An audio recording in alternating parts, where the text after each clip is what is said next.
За бүхэндээ өнөөдрийн мэндийг хүргэе. Реалитиг Стивен Партер ороход бэлэн боллоо.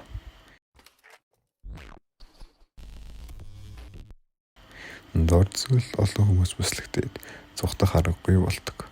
Гэтэл Караконы эзэн цагдаа нар ирж байна. Хурдан зогсоорой гэдэг. Цагдаа ихийг сонссон хүмүүс тэндээс уушуухан гарлаа.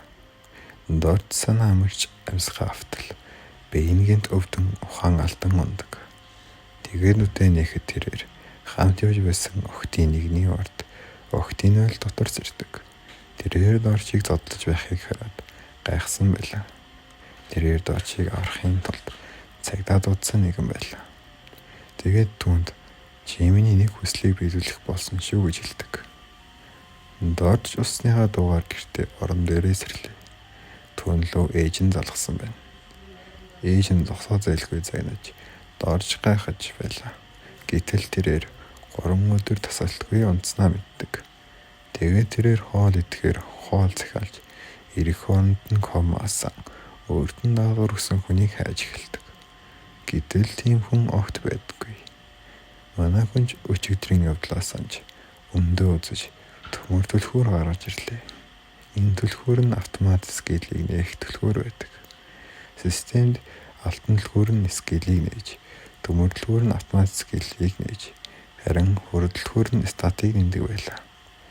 Ингэж байталч хоол ирж манай хүн шууд л авахаар очтол хоол биш нөгөө охин байдаг. Манай хүн гайхаж байтал охин хувцаа тайлгдаг. Гэтэл Доржийн урд эр хүн болсон гэдэг цуваа даалгавар гарч ирнэ. Манай хүн ичиж шууд л хувцаа тайлв. Гэтэл яг үндэ Доржийн зүгээр л хувцсыг сольж өгөх гэж байдаг. Дорж өлегтэй хууц байхгүй болохоор хамт дэлгүүр орохоор бол. Охин Доржид хэд хэдэн хувцас өсгөж үзээд хувцаа авав. Гэтэл Доржийн урт түүнийг хоолн дүр гэсэн даалгавар гарч ирв. Дорж урьж тэд хамтдаа хоол идэхээр болдог. Даанч хөлтүүд орж хоолнд душчаад 30 минут юу ч яриаггүй байдаг. Тэгээд гинтл чиний нэр юу вэ гэн. Охин Сион буюу Сара гэдэг гэлээ. Тэгээд Сара босч хамтдаа кино үзэж кайф орж хамт тоглоом дээр хүртэл тоглодог. Манай хүнч систем намайг хүчтэй болгох ёсгүй юм уу хэмээн бодов. Гэтэл Сара нэгэн тоглоом руу харан зогсно. Дорч хараад авмаар байгаа юм байна гэж бодоод шууд л 0 орлоо гэж худлаа илэн тоглоомыг нь хожно. Инхүү Сараг хараад дуттал нэг танихгүй залуу Дорчийг шууд л өстөн авдаг. Тэгээд чи Сараг мэдэх юм уу гин. Гэтэл Сара түүнийг тавьгил. Залууч тавьж энэ юм бэ гэтэл Сара миний найз залуу гэлээ. Тэд хоёулаа гайхаж орхив. Сарач Доржийг босгоод хамтдаа гарав. Дорч нэг мэдсэн хааны яваа мэдгүй байдаг. Тэгээд дэшээ хартал түүний урд буудал байна. Сарач чи миний хүслийг биелүүлнэ гэсэн байхаа гэд агуулan ордог. Тэд лифтэн сууж 7 давхарт байх буудал руу явна. Дорч сандарч лифтнээс бодол. Үндэ буудалд нь ажиллаагүй байдаг. Гэтэл гинт алхны чимээ гарч харвал нэг ерөнхийлөгчийн нөхөр энэ бол Дорж шинэ хэрэгтэн хэмээн тайлбарлаж байдаг. Дүүнийг барь зодхон байна уу гэтэл тэнд байсан 497 хүн гараа орогддог. Дорж айж гайхаж байтал түүний урд систем нэгдэж амьдхаас зугтаа гэсэн байна. Дорж эргэж хараад зугтах гэж байтал Сара би та нарын хайж байгаа хүнийг олсон хэмээн шууд л Доржийг барьж өг. Дорж айж яхаа мэдгүй болоод Сара гэхдээ би түүнийг гишүүн болгомоор байна гин. Энэ газар нь дээрлэгчдийн холбоо нэртэй гишүүдтэй ерөнхийлөгчтэй их л том газар байдаг. Гэтэл гинт лифт онгон Доржийг үстэж байсан залуу гараад ирдэг. Тэрээр мөн гишүүн болохоор ирсэн байна. Гэтэл ганц л гишүүний завилдсан байдаг. Дорж хэрвээ гишүүн болж чадахгүй бол 497 хүний эсрэг үзэхээр байна. Инхүү Дорж залуу хоёр эрхийн төлөө тулдахаар болдог. Дорж шууд л фалкон рапо ашигладаг. Залуу зүгээр л гараараа очдог. Дорж гайхаж байтал түүний ард гарч түүнийг ууж эхлэв. залуу доржийг 7 дугаар ангид эрлэгдэг байсан. Кангсай хүн буюу хангай байдаг. Тэрээр доржийг хаа явсан газар боож ухаан алдуулж дэглэгдэг нөхөр байлаа. Дорж ухаан орж хувцаа цайлан алийг үзэлцэе гэж түүнийг асруулан удаа зогтол. Юу вэ? Зүгээр нэг муур шиг санагдаж байдаг. Гэхдээ яг үнэндээ дорж төмөрлөх хүрэнэ гэсэн гэрт галзхалт буюу 1% боломжтой айлын хамгаалтыг үлтэн асар хүчтэй зохих скил байдаг. Дорж амандаа тоолж зогсоор 100 дахь удаага зогтол. Юу ч болдоггүй. Хангай шууд л доржийг барьж авч халаагуурлуус авдаг.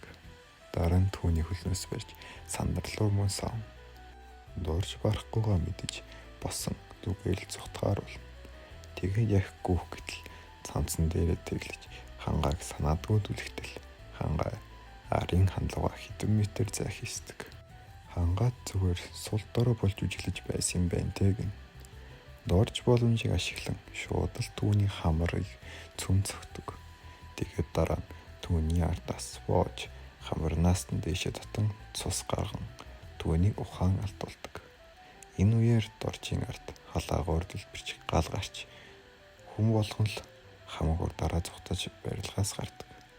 Тэгтэл нэг нь сараа гарсноо гэд. Дорж шууд л буцсангүйч түүнийг аврахаар 7 нах руу гартал. Яг үнэндээ зүгээр байдаг.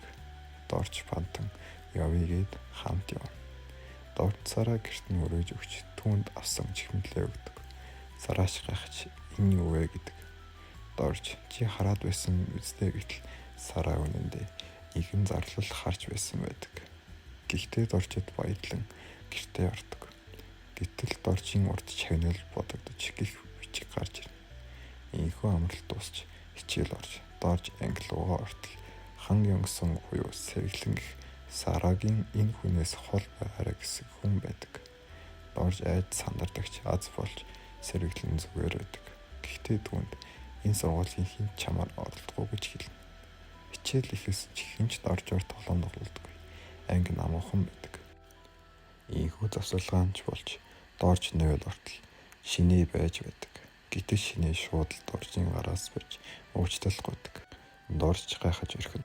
Хичээлийн дараа дорж ануугаас бэлэг хүртэл авдаг. Нээж үзтэл амьд нэмэлж байдаг. Дорж ийхүү ануутай ярьж байтал гинт нэг ягаан өстэй гарт оржид миний уцаар тоглох хэмээн уцаа өгдөг.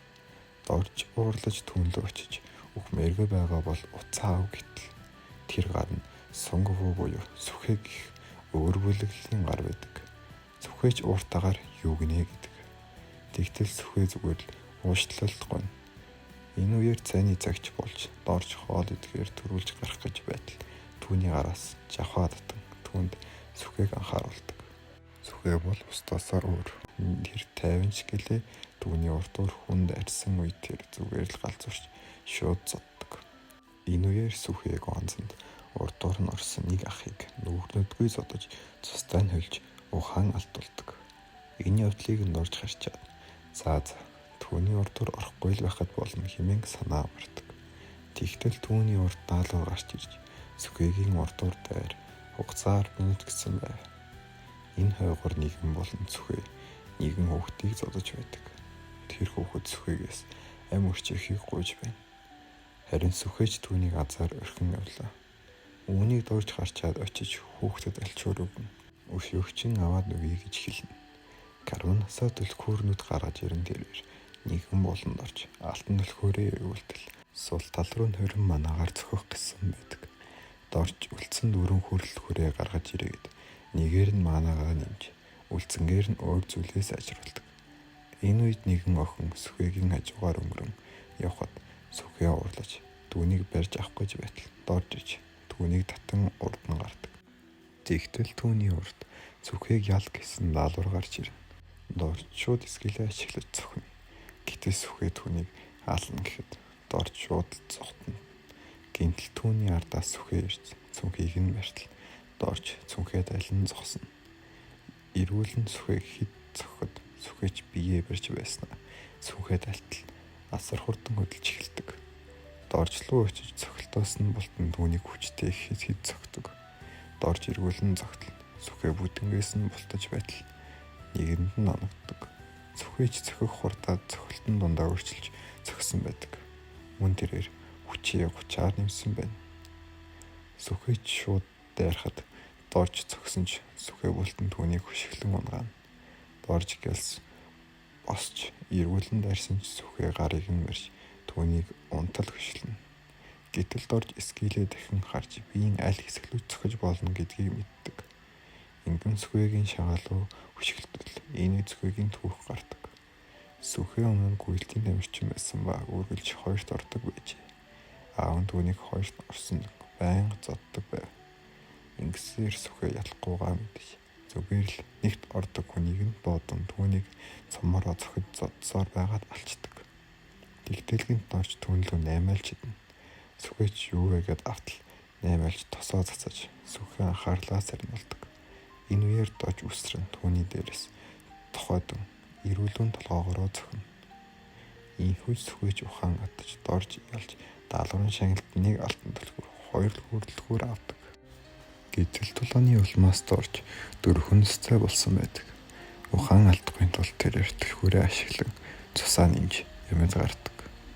Тэгээд үлдсэн түлхүүрээ ашиглалтал чүбүг их нөхрийг зодохдоо ашигласан үржүүлсэн цохилт гэдэг 200 манагийн скил байдаг. Тэгээд дорж үлдсэн нэг түлхүүрээрээ манагаа нэмчихэд наймаалчаа буцаан авах гэтэл муур шүүрэн аваад явдаг.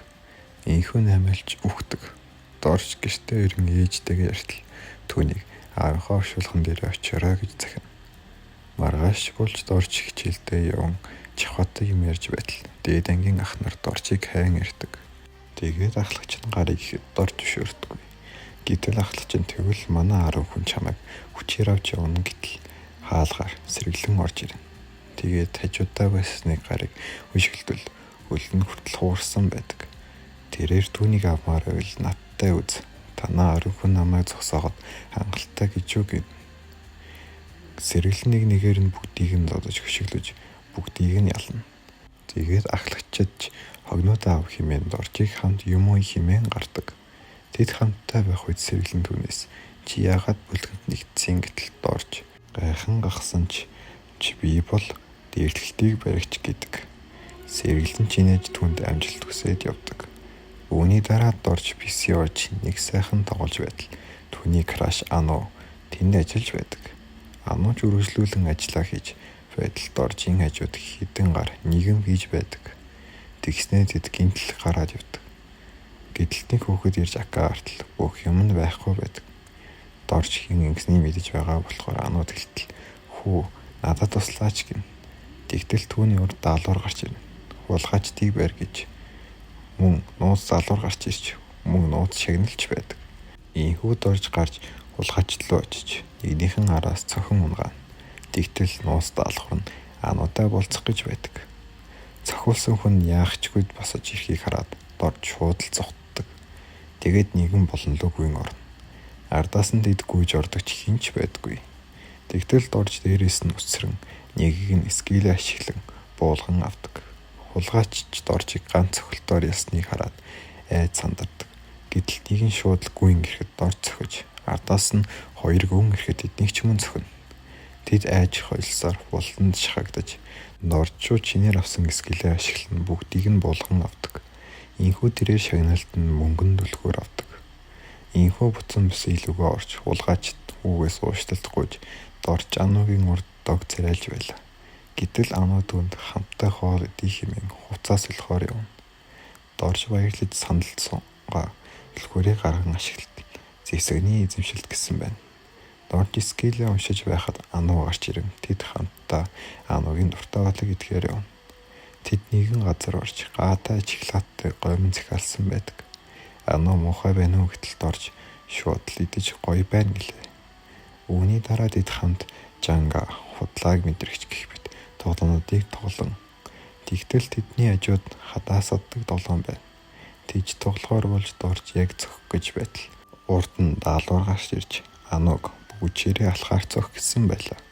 Дорж гайхаж илгэн хатал өөр нэгэн тоглоомын газар байдаг. Дорж шууд л Ануг дагуулan тоглож эхэллээ. Хэдэн удаа зогсон ч Ану хасаар байдаг. Гэхдээ азар дорж хэдэн секундын өмнө зохиж чаддаг. Тэгээд идэх хайрж байтал доорч ануу ууралсан байх хэмээн асуух гэтэл ануу гинт инээж ингэж хөдөлжлөөгөө удаж гэдэг. Тэгээд орч дараа хамт дахиад охлыг хэмээн харихаар явдаг. Гэтэл гинт доржийн араас нэгэн ар мөрлөн тэр нь хулгайчдын нэг байсан байдаг. Дорж айж хартал хулгайч зүгээр түүнийг өршөөн орхин явахаар болно. Дорж баярлаа гин. Тэгсний хулгайч би ууч тэр өхнөр тоолно гэж хэлдэг. Дорж шууд уурлаж ардаас нь татаж хүрээдэр гүлгэмэн гин.